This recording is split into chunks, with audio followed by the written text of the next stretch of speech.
she would think scolding would do little good upon him. She may perhaps call him half a score knaves, or so. Why, that's nothing.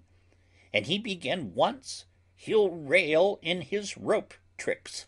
I'll tell you what, sir, and she stand him but a little, he will throw a figure in her face, and so disfigure her with it, that she shall have no more eyes to see withal than a cat.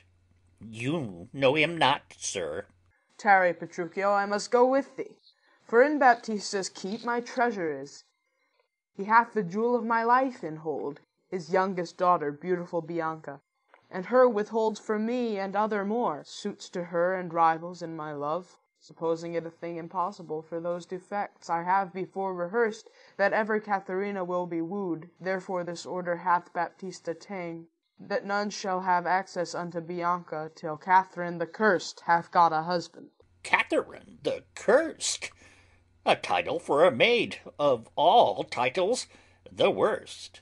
Now shall my friend Petruchio do me grace, and offer me, disguised in sober robes, to old Baptista as a school-teacher, well seen in music, to instruct Bianca, that so I may, by this device at least, have leave and leisure to make love to her, and unsuspected court her by herself.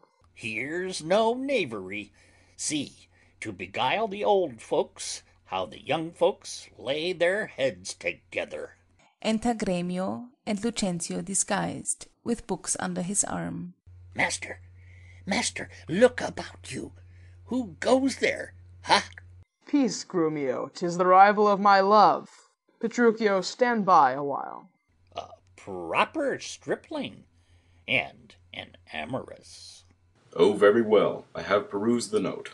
Hark you, sir, I'll have them very fairly bound, all books of love. See that any at hand, and see you read no other lectures to her. You understand me.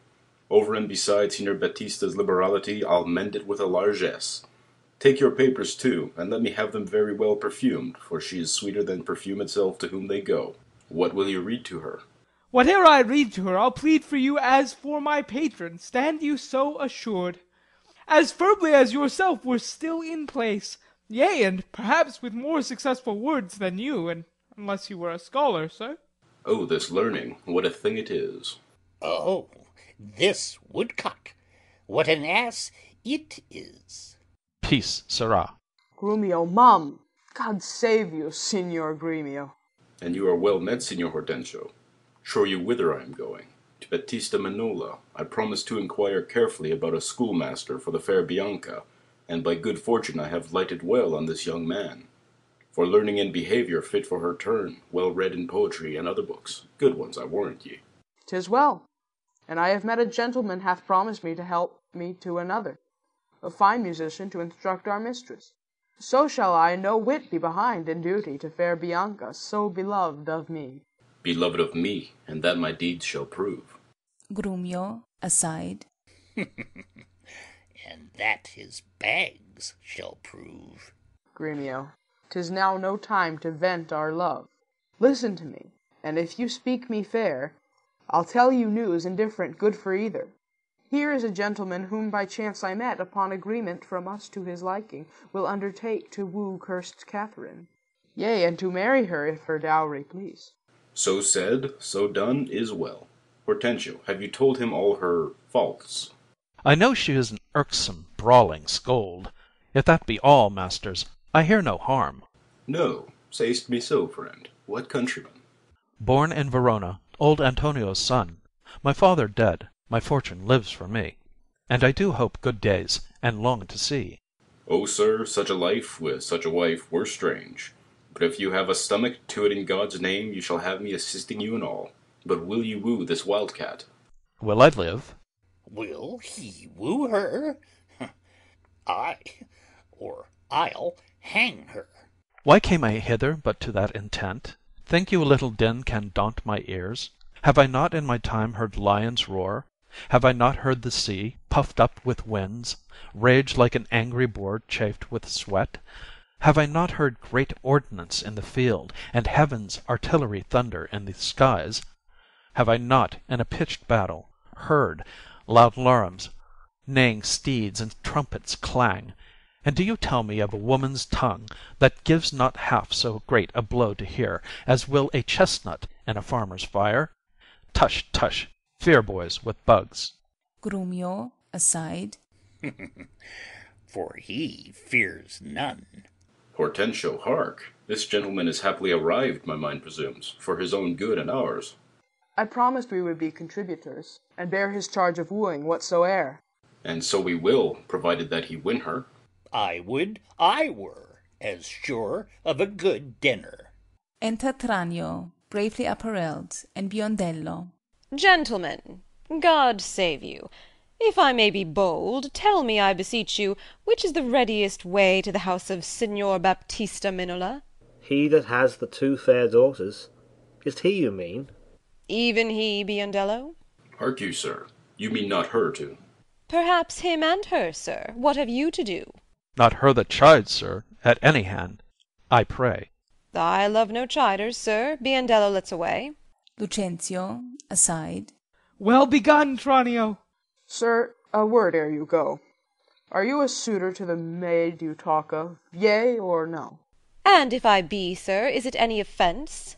No, if without more words he will get you hence.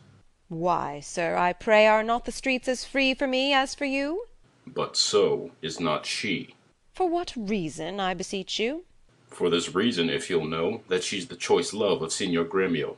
That she's the chosen of Signor Hortensio. Softly, my masters. If you be gentlemen, do me this right. Hear me with patience. Baptista is a noble gentleman, to whom my father is not all unknown, and were his daughter fairer than she is, she may more suitors have, and me for one. Fair Leda's daughter had 1,000 wooers, then well what more may fair Bianca have? And so she shall. Lucentio shall make one, though Paris came in hope to speed alone. What? This gentleman will out-talk us all. Sir, give him head. I know he'll prove a jade. Hortensio, to what end are all these words? Sir, let me be so bold as to ask you, did you yet ever see Baptista's daughter? No, sir, but hear I do that he hath 2, the one as famous for a scolding tongue as is the other for beauteous modesty. Sir, the first for me, let her go by. Yea, leave that labour to great Hercules, and let it be more than Alcides' 12. Sir, understand you this of me, in sooth, the youngest daughter, whom you hearken for, her father keeps from all access of suitors, and will not promise her to any man, until the elder sister first be wed. The younger then is free, and not before. If it be so, sir, that you are the man must stead us all, and me amongst the rest, and if you break the ice and do this feat, achieve the elder, set the younger free for our access, whose hap shall be to have her, will not so graceless be to be ingrate. Sir, you say well, and well you do conceive, and since you do profess to be a suitor, you must, as we do, gratify this gentleman to whom we all rest generally beholding. Sir, I shall not be slack, in sign whereof, please ye we may contrive this afternoon, and quaff carouses to our mistress' health, and do as adversaries do in law, strive mightily, but eat and drink as friends. Oh, excellent motion. Fellows, let's be gone. The motion's good indeed, and be it so. Petruchio, I shall be your Benvenuto. Exeunt. End of Act 1.